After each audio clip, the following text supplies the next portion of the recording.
Hola a todas, hola a todos. Hoy vamos a hablar sobre la redacción del problema en función de un protocolo de nivel licenciatura. Muchos estudiantes ven la elaboración del protocolo como un laberinto, como algo difícil, y realmente no es así. Lo que generalmente ocurre es que nosotros como profesores no sabemos comunicar o explicar cuáles son los procesos, que realmente son muy sencillos y fáciles de realizar. En cualquier plan, en cualquier situación de tratar de solucionar un problema cotidiano, nosotros pasamos por estas etapas de un marco lógico de análisis del problema, de sus partes, para luego proponer una solución.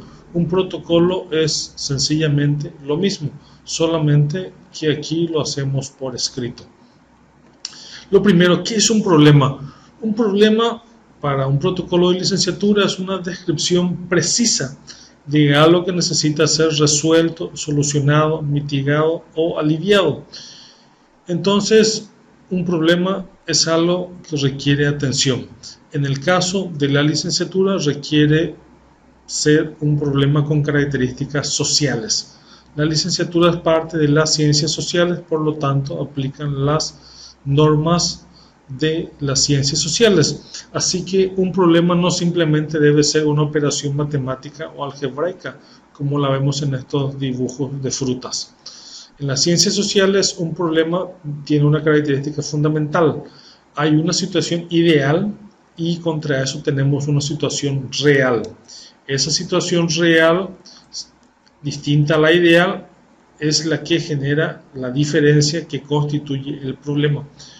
Otro caso muy común también es cuando tenemos una situación indeseable. Esta situación indeseable es nuestra realidad, por lo tanto, allí tenemos algo que cambiar, ir a mejorar, ir a cambiar, ir a una situación ideal, y allí está el problema. Por supuesto, también podemos definir un problema como una necesidad o un deseo insatisfecho. En el caso de la mercadotecnia o las ciencias administrativas, la necesidad o el deseo también puede constituirse en una forma de problema. Entonces, un problema tiene varias definiciones. Recordar siempre que hay una situación ideal y una situación real. Esa brecha, esa distancia es el problema. Es también algo que provoca malestar social, ¿sí? Molestia, que enoja al grupo social. Eso también es un problema. Cuando tenemos cierta situación deficiente con relación a lo que considera aceptado por la mayoría de las personas o lo que se considera conveniente u óptimo. Eso también se constituye un problema. Entonces tenemos bastantes interpretaciones de lo que constituye un problema en términos sociales, pero son comprensiones comunes a todos por lo general. Aquí podemos recordar al gran filósofo de la calidad, Kaoru Ishikawa, quien alguna vez mencionó: la mitad del problema se soluciona definiendo correctamente al mismo. Por eso es que debemos plantear correctamente el problema, porque de esta forma tenemos la mitad de la solución. Un problema social es algo que afecta de forma negativa a las personas, por ejemplo el desempleo. Un problema también es algo que se puede evitar o se puede solucionar o mitigar o alivianar. La mala calidad, por ejemplo, de un producto o un servicio turístico, los crímenes. Un problema no es causado por la naturaleza. Los huracanes, por ejemplo, no son problemas, son fenómenos naturales. Esos huracanes luego pueden traer otras consecuencias sociales indeseables que se constituyen en problemas, pero el huracán en sí mismo no es un problema. Un número significativo de personas está afectado. Por ejemplo, el COVID-19 es un fenómeno natural, pero nos afecta desde el punto de vista de que no podemos realizar actividades cotidianas. Entonces ahí tenemos un problema, hay que diferenciar causa y efecto. Hay un acuerdo social de que es necesaria buscar una solución, por ejemplo la delincuencia organizada. Hace 100 años el robo de caballos era un problema. Hoy en día pues ya nadie se acuerda de eso. El robo de motos, el robo de autos, ese es un problema social. Las personas concuerdan en que se debe atender y buscar una solución. El problema tiene varias etapas. Primero debemos identificar qué está mal. También debemos identificar cuándo sucede, cómo sucede, dónde sucede, a quiénes afectas. ¿A quiénes afecta? Debemos presentar las estadísticas, los hechos, evidencias que demuestren que el problema realmente existe y que tiene características sociales, no personales, no individuales. Entonces, estas preguntas son muy convenientes para destacar el problema.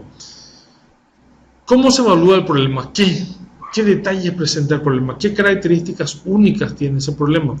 ¿Cuándo aparece el problema? ¿Existe algún patrón, alguna historia, alguna situación común a las características de ese problema? ¿Dónde? ¿Es solamente de algún destino turístico, de alguna colonia, de algún hotel, de algún grupo social en particular? ¿Quiénes son? ¿Cómo? ¿Cómo nos afecta? ¿En qué forma nos afecta negativamente?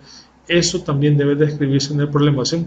Por supuesto, todo esto debe acompañarse de evidencias, citas, estadísticas, fotos, hechos que demuestren que el problema existe y que tiene características sociales, que no tiene características simplemente individuales.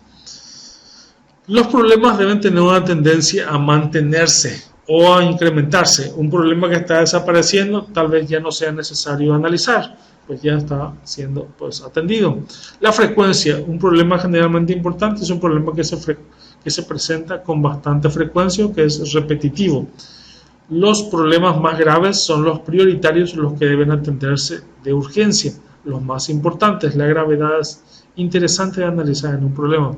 Los recursos disponibles para atender ese problema. Si existen muchos recursos, obviamente es probable que el problema se solucione fácilmente. ¿Qué tan vulnerables son las personas o el grupo social o las empresas a ese problema? ¿Qué consecuencias negativas trae en el futuro? Las consecuencias negativas se presentan de forma general, porque otro apartado, la justificación, lo hará de forma más específica y detallada. No se debe incluir en el problema nunca. No se deben mencionar las causas del problema, no se deben incluir soluciones, ni acciones, ni recomendaciones. No, para nada. Un aspecto importante que también se debe considerar es el acceso a la información. El acceso a la información debe ser libre, es decir, no debe haber restricción, ni limitación, ni prohibición para obtener los datos, porque sin datos no hay análisis ni solución posible. El problema se presenta en tres partes fundamentales: la introducción, el desarrollo y la conclusión. La introducción presenta simplemente el problema con sus características generales, sin ninguna cita, es un párrafo simple. El desarrollo presenta de forma detallada y amplia el problema con múltiples citas y estadísticas, y la conclusión finalmente es la síntesis del problema y también presenta la pregunta de investigación. Es un párrafo.